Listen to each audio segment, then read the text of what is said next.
Good morning, dear students. I am here with part 2 of chapter 7. Chapter 7 is diversity in living organisms. If you remember, in part 1 we discussed about the classification of living organisms and we ended the session after knowing the name of 5 kingdoms of living organisms. And in this session we will discuss the characteristics of the organisms that belong to that kingdom. Okay, so let me start and let me repeat the name of all 5 kingdoms one by one. The first one is Monera, then Protista, then Fungi, then Plantae, and then the animal. So in this session, I will discuss the characteristics of all the kingdoms. The first kingdom is Monera. Okay, so let me discuss the characteristics of the animals belong to Monera. These animals do not have a defined nucleus and or they do not have any defined particular organelle, and these animals do not show multicellular body designs. Some of the animals have cell walls while some do not. Some animals that belong to this group are autotrophic. On the other hand, some are heterotrophic also. It means some of them can prepare their own food as they perform photosynthesis, while some of them they cannot prepare their own food and they depend on other animals for their food. That is why they are called heterotrophic. And the example of this group are bacteria, blue-green algae, cyanobacteria, and mycoplasm. Here in picture you can see bacillibacteria. These are the bacteria that are found in your stomach. Simply we can say they are the good bacteria, right?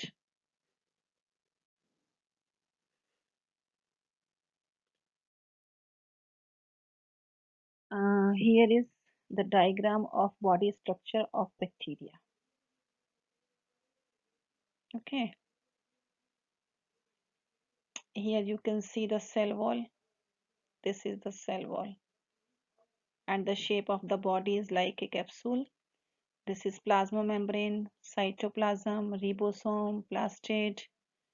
Okay, nucleoid, they do not have clear nucleus, right? Now come to the next kingdom, and that is Protista. The animals that belong to this kingdom are unicellular. They are called unicellular organisms, and the animals of this kingdom use appendages for moving around. Appendages means joints at their body. Appendages, joints like hair-like structure that is known as cilia or whip-like flagella. See, here you can see the picture of this uh, animal that belong to this kingdom and this structure at their body. This that is called cilia, and with the help of this structure they move around. Okay, and here is a thread-like structure, green color. Okay, that is flagella. So the mode of nutrition of these animals is autotrophic, at the same time heterotrophic also. Some of them they can prepare their own food by photosynthesis. At the same time, some of them cannot prepare their own food. That is why they are heterotrophic, right? The animals belong to this group are aquatic or they live in most soil.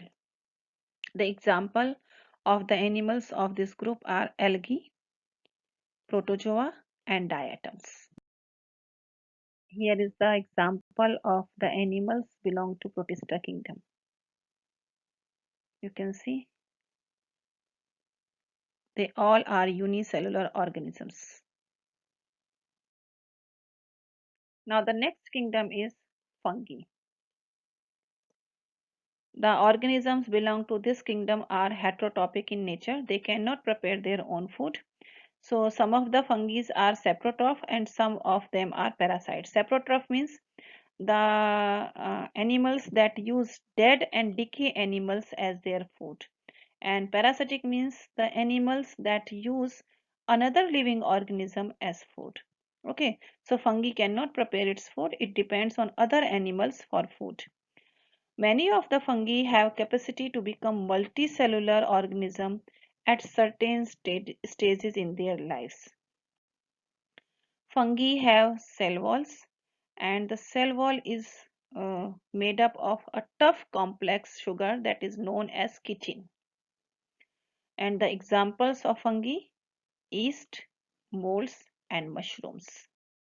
Here you can see in the picture the examples of fungi: molds, mushrooms, yeast, rust, and smuts. These all are the examples of fungi. Some fungi species live in permanently mutually dependent relationship with blue-green algae that is known as cyanobacteria. The relationship of this type of fungi is known as symbiotic. Okay, and these symbiotic life forms are called lichens. See here in picture you can see the lichens. Symbiotic means they both are dependent on each other. Okay.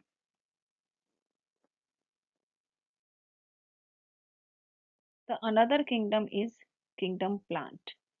This kingdom, the living organism belong to this kingdom is multicellular and they have cell walls. They are autotrophs. They can prepare their own food by performing photosynthesis as they have chlorophyll in them. All the plants are included in this group. Since plants and animals are most visible forms of the diversity of life around us, we will look at the subgroups in this category later. In this portion, I will not discuss the characteristics of plant. Only this much I will tell that in plant kingdom, the organism performs photosynthesis, they have cell walls, they are autotrophs, they have chlorophyll. Okay. So other characteristics I will discuss in part 3. Now the last kingdom, the fifth kingdom is animal. The living organism in this kingdom are multicellular and the organism that belong to this kingdom they do not have cell wall. Okay, that is the main character of the animals of this kingdom. The animals of this group are heterotrophs, means they cannot perform photosynthesis and they cannot prepare their own food. So they depend on other animals or other living organisms for their food. That is why they are heterotrophs. See, animal is also a very big group. So main characteristics of this group also I will discuss in part 3, right? So let me sum up. What did we study? In the first part, we studied about classification of living organism, and in this part, we studied about 5 kingdom of animals. Okay, all the animals are divided into 5 main groups, and those groups were Monera, Protista, fungi, plant, and animals. Right? So at first, all the organisms are divided into 2 groups: Prokaryote and Eukaryote. In Prokaryote, only Monera is there considered, and in Eukaryote, unicellular and multicellular. ठीक है? Multicellular organisms are the organisms they have cell wall, and all the animals are grouped together over here. In unicellular, Protista is there, and all the animals of this group have cell wall. Okay, इसमें fungi does not perform photosynthesis.